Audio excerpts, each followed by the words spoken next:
Akiza to the glory days at the stick. From who's got it better than us to brick by brick. It's always the 49ers way, from off-season to game day. Yeah, we talk back. It's the 49ers Cutback.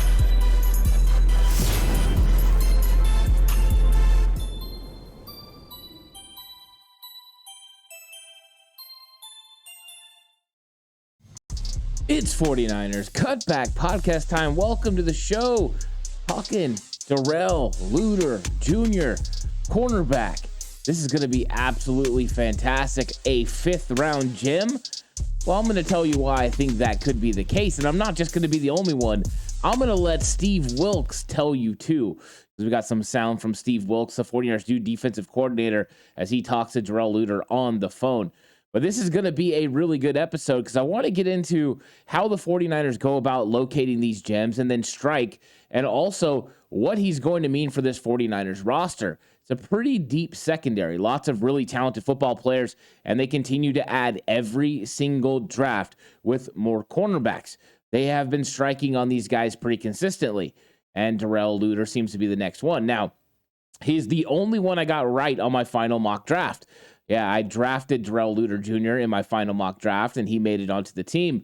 I had kind of teased a couple other guys, but this is the only one I got right, so I got to hang my hat on Darrell Luter Jr. And who is Darrell Luter Jr.? Well, he's a very, very good football player that's had a lot of success in college football. He's 6 foot tall, 189 pounds. He's probably going to be around 195 when it's time for him to suit up, so he fits right within the 49ers' wheelhouse as far as players that they like. He runs a 4.4, so he's got plenty of speed to be able to flip his hips and run with wide receivers. He does have a really, really good arm span at 77.78. That's really good for a corner, especially a cornerback at his height. So he's going to have a lot of length and be able to latch onto these receivers and run with them. So he's a very, very exciting player that I think the 49ers were excited to get, especially in the fifth round range where they got him at 155. Seems to be a solid range. So let's hear what Steve Wilks had to say about Darrell Luter Jr. We're excited about you, your length, and just your physicality. You bring in everything that we want, everything that we look for in our corners. So excited about this. Enjoy this time with you and your family, and then we'll set you up and get you out here as soon as possible. Wilks said it. I mean, he's a fit, right? He fits what the 49ers do. It's what they're looking for, and Darrell Luter Jr. is a guy. And who am I to argue with Steve Wilks? He's definitely a secondary guy, coach that has a lot of confidence in what he sees, not only at cornerback, but at safety as well. He's very in tune with what his defense needs, and he goes out and he selects guys that fit within that. He brings in guys like Isaiah Oliver that fit what he's trying to do. So he's a guy that I have a lot of value in his thinking because he's also going to be the one that's pulling the strings for this defense this year.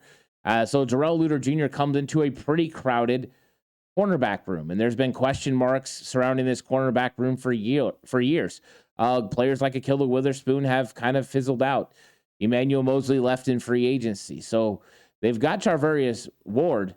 But then on the other side, I think, is where you start getting the questions. Deommodore Lenoir played so well. I would expect him to be the number one guy coming into camp. Number one on that other side opposite of Charvarius Ward, that is. So there's got to be competition, though, for him. Ambry Thomas, the third-round pick out of Michigan, hasn't really been able to live up to expectations. He was an Adam Peters guy, another guy we extremely value his opinion. But he has not been able to get back on the field after his 2021 performance. He did pretty good. He was able to hang in there in the NFL season and played some significant snaps in the playoffs. But it looks like he's fallen on a little bit of hard times as the 49ers are just not as interested, and they're looking to bring guys in. Last year's selection of Samuel Womack made it believe that the 49ers are ready to go Womack in the nickel, but they didn't. He played the first two games, then they went to Deommodore Lenoir. Barring an injury from Emmanuel Moseley, Deommodore Lenoir probably would have started all those games at nickel. Now with Lenoir moving to the outside, you would normally think that opens the door for Sam Womack. But they went out and they signed Isaiah Oliver. So they have really, really good talent and a lot of competition. And I think they wanted to add that to this roster with Darrell Luter Jr. Lutter's size and length give him the ability to play on the outside. A lot like Samuel Womack with the long arms. They're able to go ahead and play on the outside and compete with these bigger wide receivers, having that ability to be able to get the arm up and through and knock a football away. So where exactly does Darrell Luter fit? Well, I think he fits right in the middle of this secondary with versatility the way they like it. Right now, they've got some guys that can play inside and out. Isaiah Oliver's one of them, Deommodore Lenoir being the other. Those two guys right there, coupled with Miles Hartsfield, give you the ability to have some guys that can play on the interior. But with two of those guys being able to play on the outside, now you add Darrell Luter Jr. This is where it gets interesting, and this is where Ambry Thomas could be in trouble. Barring an injury, that one of these guys is probably not going to make the roster. Right now, Isaiah Oliver, you would think, would be locked into a nice competition with Sam Womack, with Luter Jr. in a battle on the outside with Ambry Thomas to be one of the first corners to come in. So this is a very interesting room with a lot of talent. I think this is exactly what the 49ers will want. If you look overall at size measurables, Luter Jr. and Ambry Thomas are very similar, both 6 foot, both nearly 200 pounds. So this makes a lot of sense for the 49ers. Now, the cool thing about Luter Jr. is the way that he reads defenses. Reads offenses. He does a very good job of knowing how to match up and how to play against them. Now, one of the most ridiculous things is in 2021, when he played 10 games in 541 snaps, he only gave up a quarterback rating when targeted of 3.9. That is absolutely astonishing, absolutely ridiculous, the amount of ability that he was showing there. Now, he's at South Alabama. It's a little bit of a different story compared to the guys he's going to be going against in the NFL. But just to lock down one side of the defense the way that he did, or one side of the offense, is absolutely ridiculous. He also, in that same exact year, totaled 10 pass breakups and 4 interceptions. Getting his hands on the football and being able to make plays is something that he does. And we've seen the 49ers transition to secondary players that are being able to make plays on the football, that have good ball skills. Deommodore Lenoir was able to come up with some interceptions last year. Tarvarius Ward got his hands on some footballs. We've seen it primarily with the safeties, as both safeties were able to make the ball or make a lot of plays on the ball. So Darrell Luter Jr. is a interesting guy. Is he an instant starter over Deommodore Lenoir? I don't think so. Is he a guy that can come in and battle for playing time in the beginning? Absolutely. The other thing that he does really well is he plays good against the run. He's a guy that can come up and run fits and make tackles. He can blow up screens. He's not afraid to get physical. That mentality is something the 49ers have definitely wanted to display with their secondary players. Maybe a reason that somebody like Ambry Thomas has kind of fallen off a little bit. Haven't seen the aggressive nature like you see from Deommodore Lenoir, like you saw from Sam Womack, like you saw from Emmanuel Mosley. Big physical corners that can go out there and make some plays on the football is what the 49ers are looking for. And Darrell Luter Jr. seems to be right down that alley. You throw in the fact you got a recommendation from Steve Wilks, start to think maybe the 49ers hit on a 5th-round gem again. Why do we say they've hit on so many 5th-round gems? Because just recently they've hit on 2 in the secondary. Deommodore Lenoir, probably going to start at right cornerback this year.